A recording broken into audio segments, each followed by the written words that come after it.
Jules, am I wrong here? If I'm wrong, tell me I'm No, wrong. no, you're right. I just love how passionate you were about it. And But do you as realize how tried- twisted it is if we get into the question about not about whether a call in a Yeah, Champions League I semi-final, think it's this really is the important, wrong. is correct or not. Yeah, yeah, But this is about very whether strong. VAR had the right to intervene, and then they get it wrong. As well, they got it wrong. I think this is where I've got an issue as well. As well with it. Magic Mike felt that Lautaro should have been booked for diving. Yeah, there's an argument. I mean, that's why I shouted at my TV as well. I mean, not shouted, but I said, okay, you've overturned it. Now, the yellow card for Kier was obviously cancelled. But I don't think it was a dive per se. You know, like the kind of dive that we can see sometimes where you get So he yellow should not have been booked. No, but I can see Magic Mike's point, though. I can see his point, but he's wrong. Yeah, I think he's not as wrong as some of those Muppets that we see, but he's wrong on Yeah. this one. All right, just want to clarify. I feel like I want to take this opportunity to. We've talked about Milan and what went wrong, but I think can we give a little bit of credit to Simone Inzaghi and Inter, because there's nobody.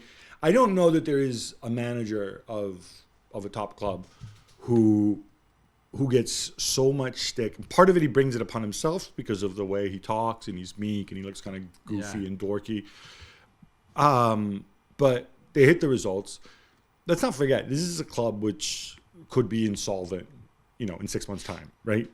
This is a club where he's competing in a certain way at a high level with a bunch of older players getting to do different things. I mean, Henrik Mkhitaryan has always been an attacking midfielder. Before that, he was a winger, right? Yeah. And then you're asking him to play in a playmaking position. Çalhanoğlu as well, right? Yeah. To get these guys to go and to work and to compete in midfield, especially when they're older, not easy. No, not easy at all. You're right. And I mean, collectively, they're very strong. We mentioned many times that even when they went through kind of a bad patch in the league, they were still creating chances, and it was just going their ways. But there was not really much to worry. It's just that and especially when Milan, on the other hand, clearly looked like the pressure got to them a bit.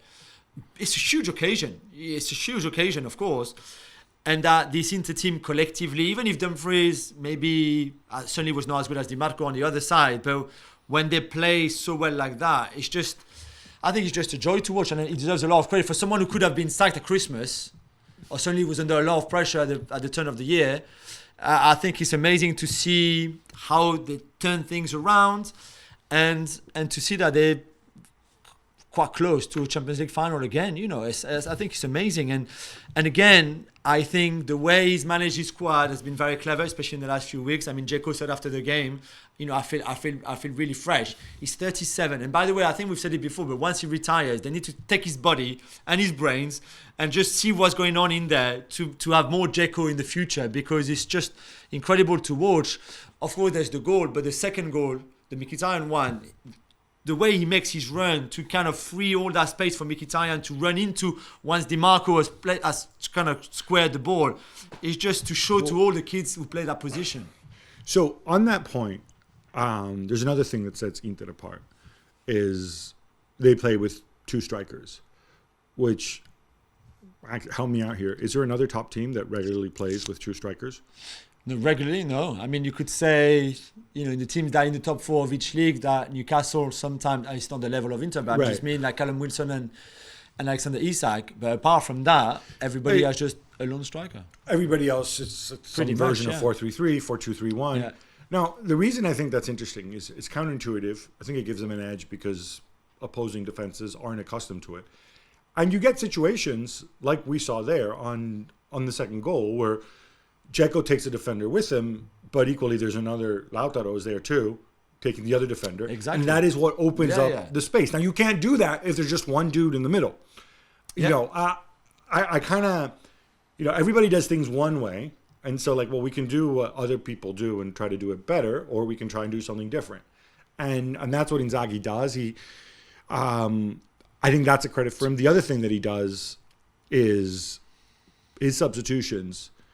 Essentially, almost every game, he changes the wing backs and he changes the strikers. Almost every game, he uses. I think there's few managers who have realized and adapted to the five changes. Others use the 5 substitutions, like, well, Monday night, our pal did Zerbi, 4-0 down at halftime. Is like, let me make 4 changes, right? Like but he does it strategically. The players know ahead of time. It's pretty amazing. Very few of Inter's 4 strikers, who are all very different among them, right? And Dzeko, Lukaku, Lautaro, and Correa, they all have different skill sets. You're giving them different looks. You bring somebody in fresh with 30 minutes to go. It's an adjustment that the defender has to make. I think people can learn. Inzaghi's far from perfect. His team has many flaws, whatever. But I think when you talk about, I hate that word, marginal gains, trying to get an edge, I think there's still a lot that teams can do in terms of how do I exploit the 5 subs. Yeah.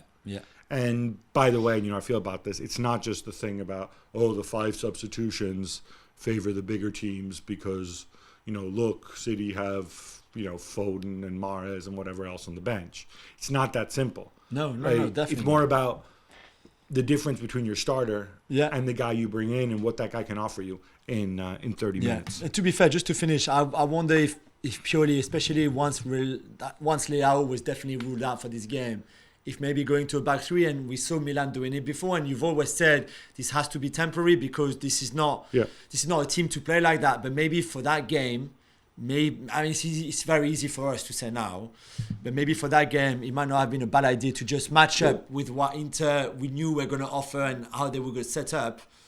And we will never know. It's easy. You talk about just for that game. Certainly where it would have helped them was on the set piece because if you look, it ends up with Kier marking Lautaro, who's small, and Calabria, who's small, marking Dzeko, who's big. Now I know Bastoni and Acerbi were up there too, but I'm assuming Tomori had picked up one of them or whatever, so and it is kind of a zonal system, but clearly that cannot be the plan. And if you look at Dzeko, doesn't even jump; he just uses. Calabria doesn't even look at the ball. But Calabria, I think, tries to move him or something. But, dude, the guy outweighs you by, 30 kilos. You're not going to be able to do it. And then he just puts out the big leg and turns it into the back of the net. So, certainly, I think that's something Milan need to work on ahead of the second leg. Thanks so much for watching ESPN on YouTube. And for more sports highlights and analysis, be sure to download the ESPN app. And for premium content and live streaming, subscribe to ESPN+.